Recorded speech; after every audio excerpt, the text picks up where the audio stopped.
England পথাৰৰ মাটি কৃষকৰ হাতত ঘূৰাই দিয়ক।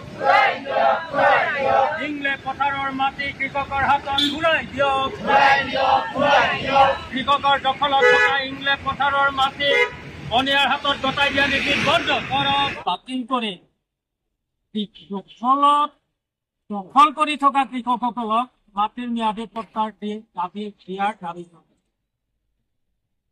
আমি অসম চৰকাৰে দেখিছো যে মিছন বসুন্ধৰাৰ বিৰাট প্ৰচাৰ চলালে যে ৰাইজক দখলীকৃত মাটিৰ পট্টা দিব।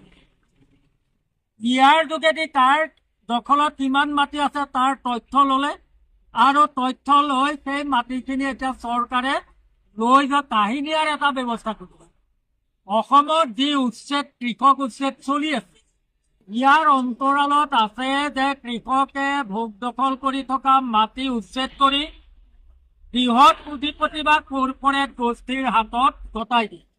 আজি ইংলেণ্ড পথাৰৰ মাটি এজন বহিৰাগত বনিয়াক আজি ইয়াতে পঞ্চতাৰকা হোটেল নিৰ্মাণ কৰি তেওঁ ব্যৱসায় কৰা তেওঁ লাভৰ কথা আজি চৰকাৰখনে চিন্তা কৰিলে, কিন্তু তাতে ৬০ বছৰৰো অধিক কাল ধৰি পেলাই বসবাস কৰি কৃষি কৰ্ম কৰি পৰিয়াল পোহপাল দি থকা এই পৰিয়ালসমূহৰ কথা চৰকাৰৰ ভাবিবলৈ সময় নাই।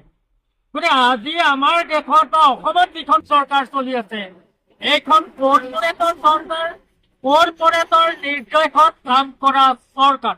আমি ভাৰতৰ কমিউনিষ্ট পাৰ্টি মাৰ্ক্সবাদে ইয়াৰ তীব্ৰ বিৰোধিতা কৰোঁ।